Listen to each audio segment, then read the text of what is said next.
Om Jnanatimirandasya Jnananjanan Shalakaya Chakshurunmilitam Jena Tasmai Shri Gurave Namaha Gurave Gaurachandraya Radhikaya Stadalaye Krishnaya Krishna Bhaktaya Tadbhaktaya Namo Namaha Narayanam Gurum Vande Sharanyam Bhakta Bandhavam Gaura Manubhishtam Purnam Radhadasyam Pradayakam Rupanugacharya Paryambu Rupamanjari Preshtakam Patita Pavana Bandhavam Yugacharya Narayanam Vanchakalpa Tarubhyascha Kripa Sindhubhya Evacha Patitanam Pavanebhyo Vaishnavebhyo Namo Namaha Namo Mahavadanyaya Krishna Prema Pradayate Krishnaya Krishna Chaitanya Namne Gaura Tuise Namaha Shama Sundara Shikanda Shekara Ismera Hasara Murali Manohara Radhikara Sika Mama Kripanide Swapriya Charana Kinkarim Kuru Tapta Kanchana Gourangi Radhe Vrindavaneshwari Vrishabhanusute Devi Pranamami Hari Priye Vrindai Tulasi Devyai Priyai Keshava Sacha Krishna Bhakti Prade Devi Sattavatyai Namo Namaha Shri Krishna Chaitanya Prabhu Nityananda Shri Advaita Gadadhar Shri Vasadi Gaura Bhakta Vrinda Hare Krishna Krishna Krishna Hare Hare Hare Ramu Ramu Ramu Hare Hare. So first of all, I would like to begin offering my most humble obeisances to the dust of the lotus feet of Paramaradatama Shri Guru Pada Padma Nitalila Pravishta Om Vishnu Pada Paramhamsa Paribrajacharya Ashtotara Sata Srimad Srila Bhakti Vedanta Narayana Goswami Maharaj Srila Gurudeva, and also to my most beloved Shikshan Sannyasa Guru Nitalila Pravishta Om Vishnu Pada Paramhamsa Paribrajacharya Ashtotara Sata Srimad Srila Bhakti Vijnana Bharati Goswami Maharaj, and to all Shirupano Gauriya Guru Varga, to all Tridandi Sannyasis, Brahmacharis, Vaishnavas, Vaishnavis, and to all the assembled devotees here today, my most respectful obeisances. So by the causeless mercy of Srila Gurudeva and all Mahabhagavatas Acharyas, we are able to assemble here one more time to continue reading from Sri Gopi-gita. This is the introduction on the page 10. So,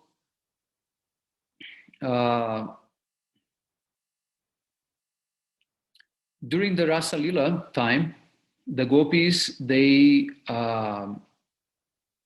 manifest one type of mood. This is called Saubhagyamada, and also Mana. These two moods we can see during Rasa Lila. So Bhagyamada means that every gopi, they are thinking they are themselves dancing with Krishna alone, and they feel one type of very good fortune and a very slight type of pride also. And so in this way, every gopi does not see Krishna dancing with the other ones because they are so intoxicated by their good fortune. In this way, they perceive Krishna dancing with them alone. So when a hero, Nayaka, is controlled by a heroine, Nayika, the heroine thinks herself to be the most fortunate beloved. This fortune is called Saubhagya, and as it evolves, it brings her to Saubhagya Mada. Generally, Mada means intoxication through drinking, but Saubhagya Mada means intoxication from the pride of thinking, in all of Braj, there is no one equal to me in good fortune. So this is how the gopis, they are feeling. In this state, the gopis became so proud that if they had been aware of Krishna's dancing with other gopis, they would have developed man. Then, in that angry and sulky mood, they would have been completely unable to continue participating in Rasa Lila with other gopis. Instead, each gopi was convinced that she had Krishna fully under her control, that he was captivated and controlled by her and obedient to her every command. But actually, that's what Radharani she will manifest. She will manifest man because she notices that Krishna is dancing with other gopis. And the other gopis, they cannot note, but uh, Radharani, she can. And that's why she leaves the Rasa Lila. Mm. So Krishna, he understood this and considered, I have decided to sport with all the gopis and fulfill all their most cherished desires. But there is no hope of that happening unless they change their mood. Somehow their pride must be removed. He then saw that Radhika was no longer there in Rasa Lila. In her mind, she had abruptly left that place and was going elsewhere. Then suddenly Krishna also disappeared, and all of the gopis began their search for him. Some commentators say that Krishna became invisible, but Srila Vishwanath Chakravarti Thakur explains that he did not. Rather, he went to a nearby kunja and hid there. So Krishna, he was all the time watching the behavior of the gopis. All the time. He's hiding very close to them. And you can see during all the Gopi-gita book, how the commentators, Srila Vishwanath Chakravarti Thakur, Srila Jiva Goswami, and Srila Gurudev, they will recreate one type of dialogue which happens between gopis and Krishna. But actually, this dialogue is only happening in gopis' minds. So it's so wonderful to see how our acharyas, they will reveal to us what is going on inside the gopis' minds. Because in the verses of Gopi-gita, you can see something, but not everything. But inside themselves, they are actually talking with Krishna, and Krishna is answering them. And therefore, there is a very beautiful exchange which happens among themselves, but is actually only happening in the mind of the gopis. So we are so fortunate that we are able to access this most deep and confidential moods of the gopis by the mercy of our acharyas here in this book. So continue reading. There were 4 kinds of gopis present in the Rasa Lila on the bank of Yamuna. Swapaksha, those in Radhika's own group. Vipaksha, those in the rival group of Chandravali. Surid Paksha, those who are friendly toward Radha. And Tatashta Paksha, those who are neutral to her party. Actually, Swapaksha can refer to either Radhika's group or Chandravali's group. For those in Radhika's group, Chandravali is Vipaksha. For those in Chandravali's group, Radhika is Vipaksha. So that is very important when we say Vipaksha or Swapaksha gopis, we have to specify to which group we are referring to, right? Of course, in our context, we mostly say Swapaksha regarding Radharani's groups. But here Gurudev, he makes the point very clear that it may be the opposite. Swapaksha may refer to Chandravali group at the same time, opposite against Chandravali's group, that will be Vipaksha to her, that is Radhika's group. Okay? So Shamala is friendly toward Radhika, which means she is neutral to Chandravali. Bhadra, on the other hand, is friendly toward Chandravali and neutral to Radha. Within these 4 main groups of gopis, there were hundreds upon hundreds of subcategories, and all were searching for Krishna. The gopis in Radha's group could not see their Yuteshwari, means group leader, Sri Radha. So they were searching for her as well as for Krishna. All the other gopis were searching only for Krishna. Because you remember, Radha left first. Then Krishna left to try to find her. So all the gopis, they were running behind Krishna, but Radhika's group, gopis, they were actually also looking for Shrimati Radhika. There are many variations, in this pastime. There are many possibilities which happens. For example, when we go to parikrama and we hear different rasalila kathas, different things happen. So there is not only one means end for this. There are many options of ending for for this search, for all these things. Like in Peitagal, when Krishna he manifests his Narayan form, and all the gopis they come group by group approaching him, and some they pray for Narayan to find Krishna, and when finally Radharani comes, then just by the breeze, bringing her bodily aroma, perfume, and touching Krishna's nostrils, Krishna he cannot maintain that form of Narayana, and then he manifests again his Krishna's form with two arms, and then Radhika she sees him, and then he begs, forgiveness to her, and then he tells her, please, you should never leave more Rasalila. Rasalila is all for you.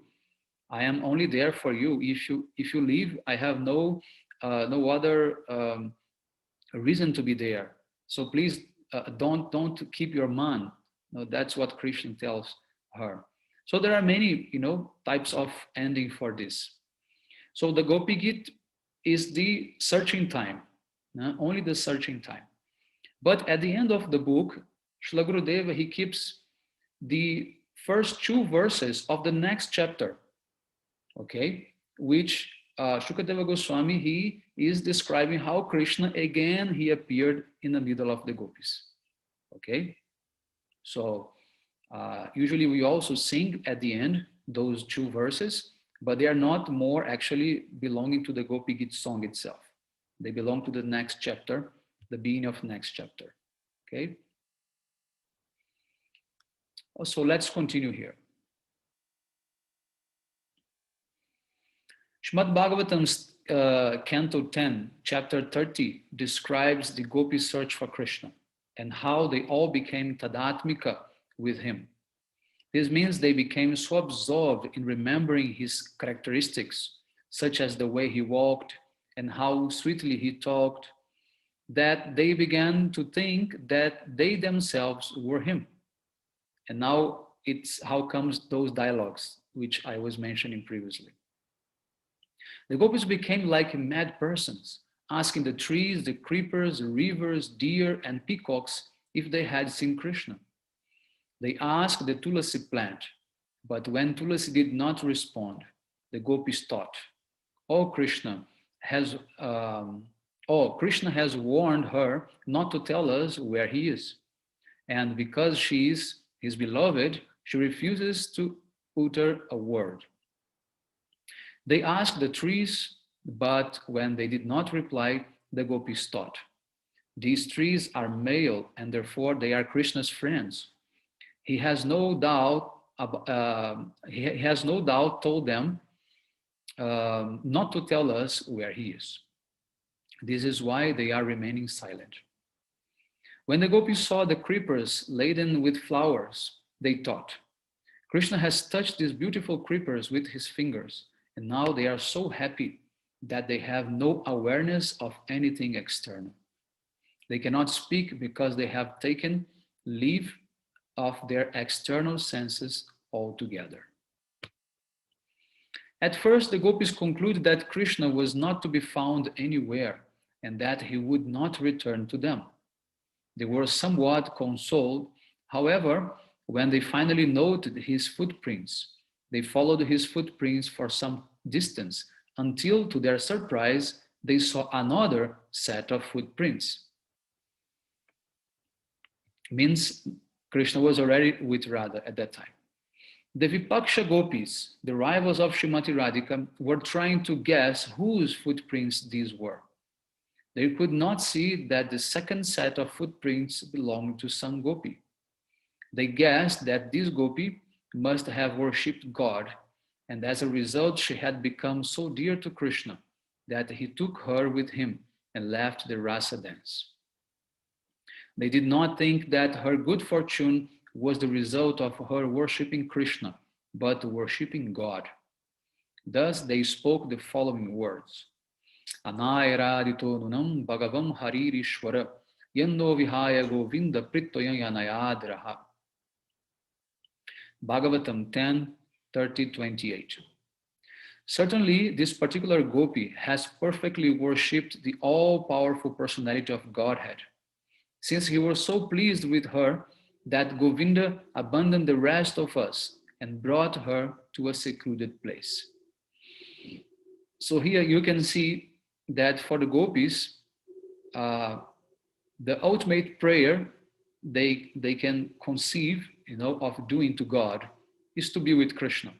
So for them, automatically this feeling came that this gopi which was taken by Krishna, she has got the highest benediction from God Himself, from Bhagavan, from Hari, from Ishwara, and that is to be with Govinda.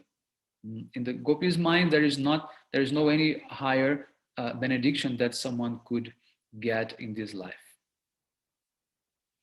So when Srimati Radhika's Swapaksha gopis saw those footprints, they immediately recognized them, as they were accustomed to serving her lotus feet and knew the symbols on them. Therefore, seeing her footprints next to Krishna's overwhelmed those gopis with joy. After tracing the footprints a short distance, the gopis now saw only one set of footprints instead of two. They could not see the footprints of the gopi. They could only see Krishna's footprints, which were now in an inch deeper in the earth. They assumed that when Krishna and this beloved gopi reached this spot, she had become tired and told him, "I cannot walk any further." He therefore took her up in his arms and carried her. Further on, the gopis noticed that in one spot, the upper parts of the creepers were laden with blossoms, but that the lower part had far less, some having been scattered on the ground. From this, they guessed that Krishna had seated his beloved in that place and decorated her with flowers. So all the gopis, they are reading the signs left by Krishna and Radhika on the way. And they can easily guess what happened. They are so expert, they can understand everything in details what happened. So as the gopis proceed further, they beheld that very gopi, alone and completely unconscious of her surroundings. She was rolling on the ground, bitterly weeping. Hanat Raman Prishta Kwasi Kwasi Mahabhuja Dasyaste Kripanaya Me Sakhi Darshaya Sanidhim. Srimad Bhagavatam 10, 30, 39. She cried out, means Radhika cried out, "O Master, my lover, O dear most, where are you? Where are you? Please, O mighty armed one, O friend, show yourself to me, your poor servant." Radhika, she was lamenting so much because Krishna left. When actually she was, when Krishna noticed the gopis approaching very close to them, he thought it would be better if the gopis, they could find Radhika alone, so they would show some sympathy, to Radhika, and they would not manifest any type of jealous mood, anything like that, and would be easier for him to restart the Rasa Lila. So in this way, he left Radha, so she could be taken care by the gopis in a very equal way, in an equal mood. Sri Chaitanya Mahaprabhu and Srila Madhavendra Puri used to repeat this verse. As they did so, their hearts full of bhav, transcendental mood, tears would pour forth from their eyes. All of the gopis, Swapaksha, Suri, Tatashta, and Vipaksha, then approached Srimati Radhika and expressed their sympathy, for it's the nature of women to feel compassion for someone weeping. Although Chandravali generally feels envy towards Srimati Radhika, when she saw Radhika weeping and rolling on the ground, suffering more than all the other gopis, even her heart softened. So even Chandravali, who does not like much Radhika, she was able to feel some sympathy. You see how Krishna, he is expert. He made everything to, make the gopis, they feel like they're all abandoned by him and no one is special. Another reason Chandravali felt sympathy for Radhika is that she is Radhika's sister. Actually, they are cousin sisters, as their fathers, Chandrabhanu and Vrishabhanu, are brothers. Srimati Radhika and Chandravali love each other, but there is also some rivalry between them. Chandravali is a little older than Radhika, but Radhika is more beautiful and qualified in every way. Upon seeing Krishna dancing with all the other gopis, and at the same time dancing with her, Radhika had left the rasa dance in a sulky mood. Yet, when she was alone with Krishna in the forest, she wanted those gopis to be with Krishna and her. This is an example of Vyabhichari Bhav, in which man and other bhavas rise up and subside, and sometimes they combine with each other. This is likened to one wave rising up and overtaking another wave, thus causing the water from both waves to merge. It means that in there is Sthai Bhava means the fixed bhava, and the fixed mood of the gopis. That's like the ocean. And in that ocean, many waves will rise. Those waves, they are called Vyabhichari Bhav. And therefore, they are different moods which are rising, and every gopi, they may manifest different moods at the same time. And then sometimes two moods, they may come together even, and they have, like two waves joining, merging, and becoming even stronger. So after that, the same process is repeated and new waves appear. This is similar to the way in which Radhika's man disappeared due to her being immersed in Krishna's loving dealings with her. She then thought that all her Swapaksha gopis should come together. But since all the gopis were searching together, they all came. So Radhika's desire was, okay, let me take my friends from here and let us go somewhere.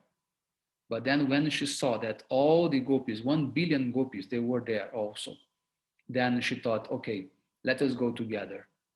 Then they unite, and then now they are like a group. Now they really identify themselves as a group, because if you consider that they have arrived there alone by themselves, when Krishna called them by the flute, they all arrived by themselves from their own homes. They have arrived there. And when they start dancing with Krishna, their feeling was also that they were alone with Krishna. So they have actually not yet recognized each other as a group. And in that situation now they have realized, okay, we are a group now and we are searching for Krishna. Now we have a common goal, we have a common objective, and better if we stay together to pacify each other, it will be easier. And therefore, they will start singing and describing Krishna's glories to each other. That is the best way to pacify each other in this separation. And also, another thing the women they like to do is making group to become stronger and have more argument against the male party. So they can defeat Krishna easier if they are in group. It's better for them because Krishna is also very clever. And if they have like a big group, then they can make a big pressure on Krishna, and then they can win. Perhaps the fight. The quarrel. They're quarreling.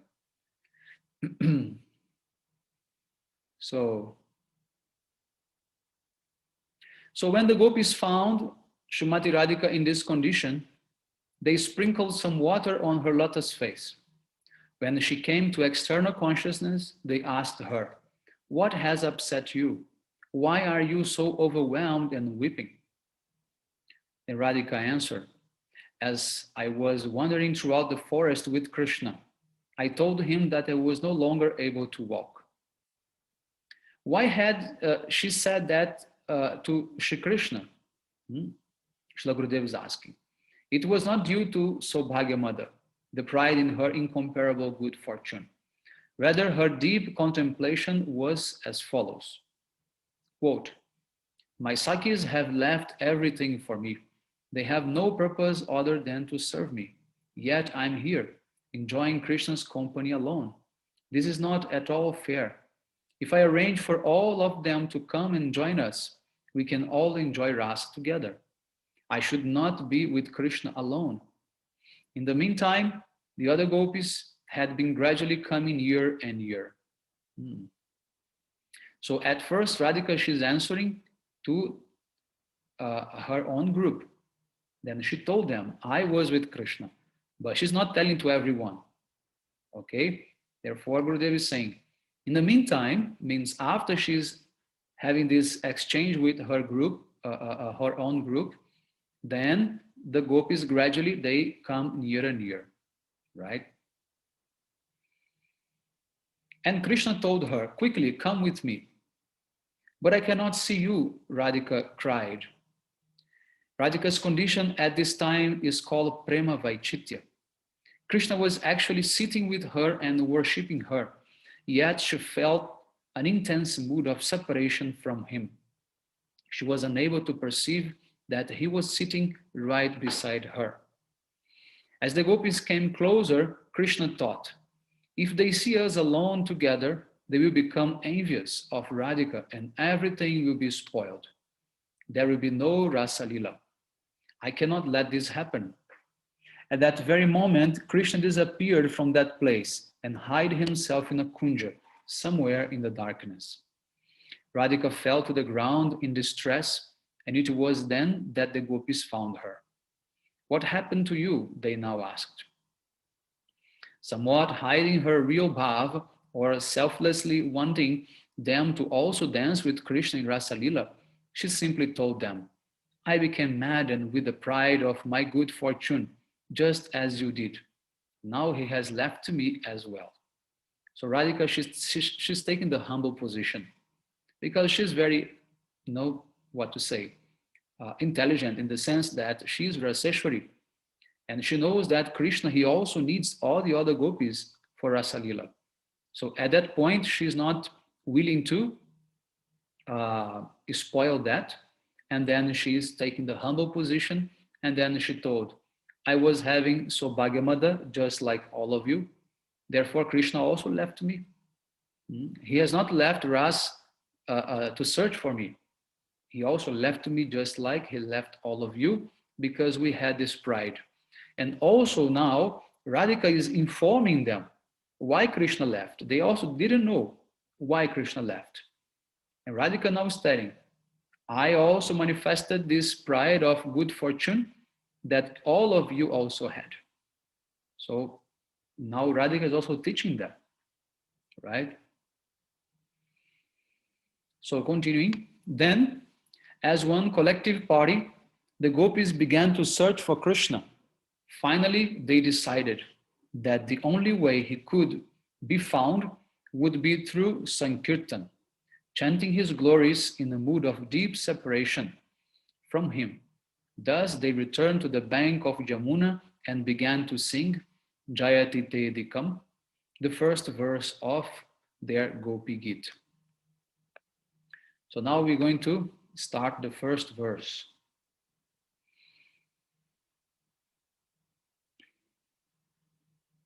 So verse 1, Gopya Uchu, Jayati Te Dikam Janmana Braja, Shrayata Indira Shashvadatrahi, Daitra Dishatam Dikshutavakas, Twaidrita Savas Tom Vichingvate.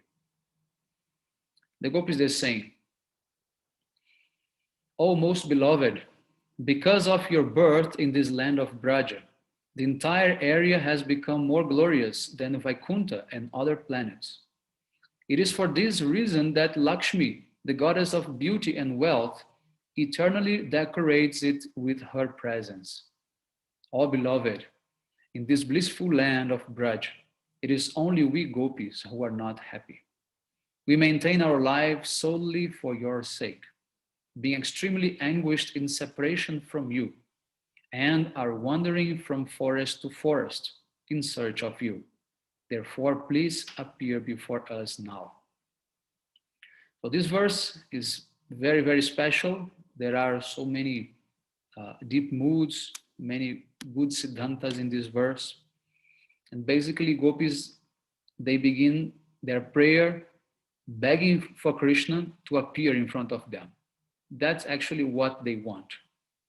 A part of whatever they will say, all the verses, all the verses, they will have this plea, which is, please appear before us. They always mostly end with this. So in this way, let us go for Srila Gurudev's commentary, Bhava Prakashika Vritti, the commentary that illuminates the mood. Srila Vishwanatha Chakravarti Thakur begins his commentary on Gopi-gita by offering prayers unto the lotus feet of Srila Sanatana Goswami, Srila Sridhara Swami, and all the self-realized acharyas in our disciplic succession, from whom he has received his transcendental moods.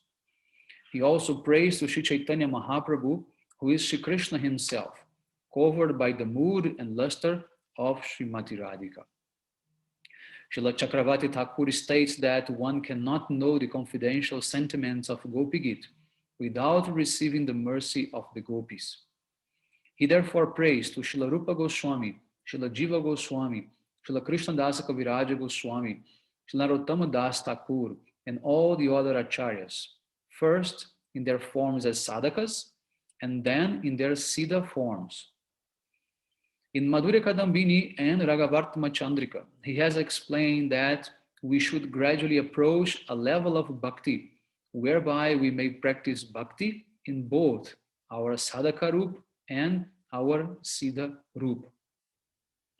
So here Srila Gurudev, he makes a note regarding this process. And he says, on the path of Raganuga Bhakti, the sadhaka, being enchanted by intense loving sentiments for Shri Krishna, in the mood of any of Krishna's beloved associates of Braj, serves him in two ways. In the sadhaka roop, means in the present physical body, and he follows the sadhana executed by the Raganuga Bhaktas, our Goswamis and Gauriya Acharyas. In the siddha roop, the internally perfected spiritual body, suitable for directly carrying out one's longed for service to Shri Krishna. He emulates the moods of Krishna's dearmost Ragatmika associates, like Lalita, Vishaka, Rupa Manjari, Rati Manjari, and so on. So this is the process of Raganuga Bhakti. That verse from Bhakti Rasamrita Sindhu, which Rupa Goswami, he explains how the devotees, they have these two aspects of their practice. It means one is with the physical body, which externally he will practice all the different limbs of bhakti, following all the rules and regulations, and also with his internal body, which is his siddha-deha, his soul, by which he will access the eternal pastimes of Radha and Krishna. So he prays for the remnants of these acharyas, who are the very gopis who join the rasa dance. In other words, he humbly prays for their sublime moods to enter his heart. In truth, his heart is already imbued with their moods, and therefore he is able to reveal the wonder of the verses of Gopi-gita in an astonishing way. In many parts of the book, it's very interesting because Srila Gurudev, he will say something very nice and very deep, but then he will stop and say, I can't say anything more because you have to do your bhajan to realize, but there is much more to say. So Srila Gurudev, he was so expert in presenting, these very confidential aspects and pastimes of Radha and Krishna without looking like, mundane, or without looking, um, what to say, like giving more than the audience can actually digest. That is one of Gurudev's speciality. You can see that he always touched very, very high topics, but never sounding like a sahajiya. And and that's why when some people criticize him by explaining some very deep topics, actually they could not find reasons to call him a sahajiya, because he did that in such an expert way that he made the whole picture in your mind without actually speaking directly everything. And the other thing is that although Shila Gurudeva, he always pointed out very high what is our goal, he also pointed down where we are and what we should do in our position. That is completely opposite what the Sahajiyas they do. Sahajiyas, they point very high and say, just be there. But Gurudev, no. He say, you will be there. You want to be there, but you are now here and you have to follow all the process, all the rules and regulations. And then you can be eligible one day to go there. So that's Gurudev's like one of his specialities, how he's being able to give us such a nectar, without like giving more than actually we can digest. And you can see along the book how he stops many times and he says, no, I won't speak further. I won't speak further. Now you have to do your bhajan, you have to do your bhajan, you have to realize all these things. So let's continue here. The autumn Rasa Lila called Saradiya Ras is described in Srimad Bhagavatam. It transpired in Vrindavan's Vanshivat as a vast forest where millions of gopis gathered to dance with Sri Krishna. At a time, Vanshivat looked completely different from the way it does now, for the branches of the massive banyan tree, under which Sri Krishna played his flute, spanned a vast area. This is the Rasa Lila of Kartik month, okay? This is Sharadiya Ras Purnima. In that Rasa Lila, all gopis they can dance, sadhana siddhas and nitya siddhas. Different from the one which is happening now, Vasanti Ras, which is in Govardhan, and only the nitya siddhas they can dance with Krishna. Okay. In his commentaries on the previous chapter, Srila Chakravarti Thakur described the gopis' search for Krishna after he left the rasa dance. They sought him everywhere, in every cave and kunja of Braj. And despite feeling overwhelming hopelessness when their attempts failed, they continued their search. Finally, they came to the enchanting bank of the Yamuna river, where they became fully immersed in Sankirtan, a soulful entreaty to Sri Krishna by singing his names and pastimes, in the form of this Gopi-gita. They wept as they sang, certain that only Sankirtan of this kind would ensure Krishna return to them. Means their capacity of attracting Krishna by that kirtan was very, very powerful. The unique feature of this age of Kali is the extraordinary result of Sankirtan. Its practitioner weeping in a mood of separation from Sri Chaitanya Mahaprabhu or from Sri Krishna and the gopis, and yearning from the core of his heart for their darshan, will certainly receive their mercy. Krishna never fails to manifest himself to such a devotee. So, if we are able to fix our mind in Mahaprabhu, Radha and Krishna, or even Srila Gurudev himself, and weep while we are chanting, then only then we can attract their mercy. Srila Gurudev, he used to instruct the devotees how to chant. And Srila Gurudeva say, if you can go to a secluded place where no one can see you, and you just take your japa there, and you should chant Harinam, crying and crying. If you just do that for half an hour, this is much higher than lakhs of Harinams mechanically doing. So if you are able to manifest this type of mood when you're chanting, then Krishna's heart will melt, Gurudev's heart will melt, Mahaprabhu's heart will melt, and they will definitely give you so much mercy. Therefore, we say this Gaudiya is the school of crying. But that's not something so easy to do, and it requires a lot of lot of development in bhakti. It requires also a lot of purification from anarthas and so many things. But then only then, this is the process that we need to follow. So let us read just one more, and then we can stop. Each and every verse of Gopi-gita contains the two distinct moods among the gopis: submissive, Dakshina, and contrary, Bamya. And Srila Jiva Goswami illustrates both moods in his commentary. The gopis whose natures are submissive, such as those in Srimati Chandravali's group, express the feelings of their hearts openly and directly. Whereas those whose natures are contrary, such as Srimati Radhika and the gopis in her group, communicate their emotions indirectly. So mainly now, Gurudev is dividing everyone in two groups. But although he has mentioned that the four groups are there, right? So Gurudeva, he continues saying, there are four groups of gopis: Swapaksha, Suri, Tatashta, and Vipaksha, each with different degrees of submissiveness and contrariness.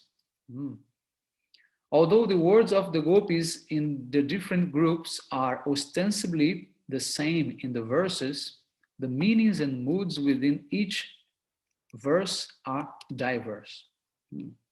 So here we have four different groups singing in two different moods, right?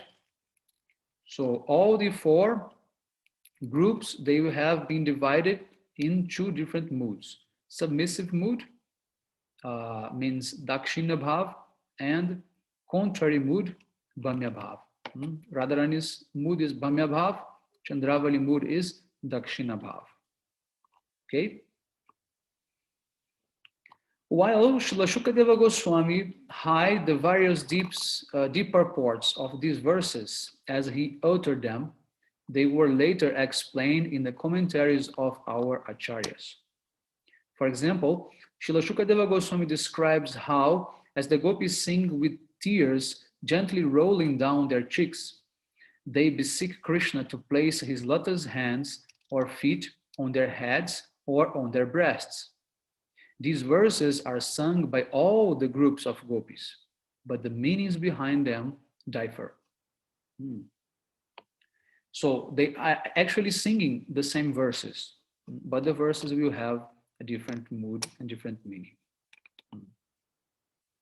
Okay, so we're going to stop here, and then we can continue in our next meeting.